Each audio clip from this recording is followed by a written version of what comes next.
This is one of those things where I think it's an interesting idea, it's possible to do, but does it make a difference? And so in my cynical view, I ask the question, how's that working for us now, right? Districts that are doing a good job planning do a good job planning.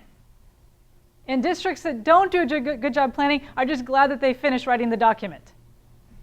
And I don't know that this actually, the way it's constructed, changes that much. But it does put on county office shoulders a new requirement. And it does actually not just a requirement to look at the plan, but actually somehow connect that they're looking at a plan and then communicating with the fiscal review process within the county office, which is, by the way, it's very structured. Right? What your county offices do in their AB 1200 reviews is very structured in terms of what they look for, in terms of if you have collective bargaining agreements, that's been included and you can show a multi-year projection. That if, when you're looking at your reserves, that they're adequate, that things add up correctly in terms of balancing out and recognition of revenue and all of that. It's a pretty standard review. And for our school plans, our district plans, that review has been variable around our state. We have some sense of a rubric, but not really. So this is one of those pieces where we try to fit together a plan review with a budget approval. And so that, to me, is going to take some effort, but that's how it's been outlined in the bill. Now, my take on this, though, is that this is a big change, right? It sounds like a huge change. We're going to take money that currently you're getting, in categoricals and revenue limits, and then it's going to make everything different. So this slide shows you some data, right? This is the actual numbers from 2010-11, and it didn't change in 11-12 because we didn't get any more money. And this is for the average unified district, how much money was being given out in revenue limits, federal dollars, other state, and other local. So when you look at this, the revenue limit has been flexible to you, and it will continue to be, right? It's now part of your target. We call it something different, but essentially, base revenue limit funding becomes part of the base that's given out in this local control funding formula. Federal dollars off the table, right? None of the federal dollars get touched by this allocation formula. They continue to be given out. If there's any change in federal dollars, it's because of sequestration cuts. Other local, you've been generating grants, doing things, that remains. So we're talking about other states. So you look and go, well, that's 22% of our money. That's a lot to shift. But the fact of the matter is, the largest categorical program in other states is special ed. So when we look at the average unified school district and say how much is actually moving, it's about $800 to $1,000 per pupil, or about 8 to 10% of the money. So this is not, in terms of local control, not a bad idea, but is it dramatically different than what we do right now? And the answer is not really, right? And so for those of us that do a great job planning, setting priorities, having discussions with our site about what's important, and we feel really confident that our budgets are sound and appropriate, this is just going to make it a little easier. But you've probably been using that EI funds. You've probably been using all your Tier 3 flexibility resources and using them well. For those of you which it's been hard to plan, hard to prioritize, you question what you see in terms of requisitions coming across your desk, you wonder if anyone gets it, this is just going to accentuate the chaos. Okay? So you either get better or you get worse. Okay? And the determination is really related to who you are now, not who you become after this proposal. And so this proposal of local control funding formula, as I see it, is not in itself transformative.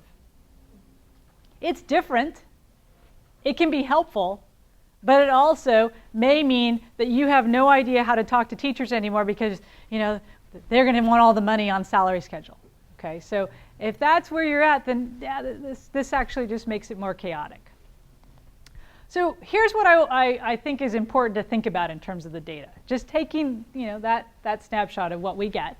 I actually took a few counties, and this particular slide I think I took 3 counties, and I've done this around the state. So if you take any 3 counties in the state and you ask how much do they get per student, you'll come up with a graph that looks like this. Okay, and what this graph shows is all the districts in these 3 counties in revenue per ADA. So I'm talking to all sources. So this is in the federal dollar, the state categoricals. And you can see, there's some distribution. And so at the high end, because this includes all districts, what we have is a clump of high school districts, because they tend to get more per student. At the lower end, this is mostly elementary school districts. And in the middle, it's unifieds. Okay, so you can see we have some separation, but they're not that huge. You can see kind of some clumping going on throughout this image. So what happens though when I graph this and I take those same revenue numbers and I put them down here and I graph API scores, what I see is actual scattering. And what this suggests to me is that money matters, but it actually matters more when we do something with it. And there are some of our districts that are really good at doing things with money, and there are some of our districts that just take money and do stuff that we're not really being strategic about. So, and some of you may say, but wait, there's like these differences. There's different kinds of students in these districts. Well, this is actually revenues per ADA is a pretty good equalizer, because if you have similar different demographics, you're probably getting very similar money. So, you can look here and say, okay, the district that gets $700, $800, there's a whole lot of them in that band. I can be anywhere from a 720 to an 845 in my API score. Like, what made the difference? And it's the difference of what we choose to spend on. And this is where I think that new state level funding formulas of how dollars get allocated are interesting, and they can be helpful, but they don't take care of our responsibilities to be, as educational leaders, to make good decisions, to move ourselves further up in terms of where that dollar yields an actual return on investment. So, so to me, the challenge is as we move into a new funding formula would be, how do we take that opportunity and move ourselves in terms of impact for students? And that really does get to how we plan, how we discuss, how we really invest funds on behalf of students. So, how does this change when we go to local control funding formula? How's it going to change what we can do? Well, as I said earlier, for some, it's going to actually mean more money. You're going to get a little bit more in the aggregate. For all of us, we're going to get more flexibility, but if that flexibility is going to be meaningful, really is up to how we use it and what we're able to do. And I would argue, while you're going to have your EIA funds folded in and you get a bit more flexibility, you still have to meet the needs of English learners and low-income pupils. So you're going to have to still keep attention on that within your school sites and within your central offices as to how you're best going to achieve that. But I think there's a lot of big questions. And as I was talking to the Senate Policy Committee lead consultant this week, I said, do you want me to ask these big questions? Because this is going to cause people to realize that local districts aren't really ready and that the state might need to be more. And he goes, no, yep, ask the question. So, and I think we now know the answer to the first one, right? How much will my district receive? We have a pretty good feel. Department of Finance put that out. But here's some of the questions I think from an operational standpoint, I think districts have to start thinking about, and the state as well. So the second question is, how is this going to impact your use of federal funds? Because right now you have that supplement, not supplant requirement. So technically, we're supposed to be using all our EIA funds and then supplementing with our title funds. And that would be evidenced by not having any EIA carryover. Okay, do you know anyone where that is the case?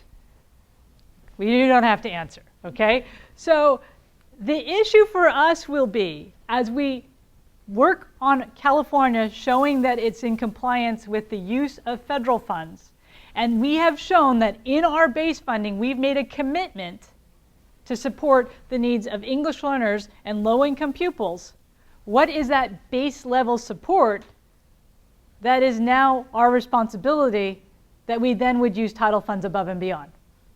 How do we start to show that? And that's going to be something we're going to have to work our way through. Like, what's some of the standards? What's some of the evidence for how we've structured that within our plan development and our budget development, so that when we have a review, we're able to document and share a reasonable set of evidence for that.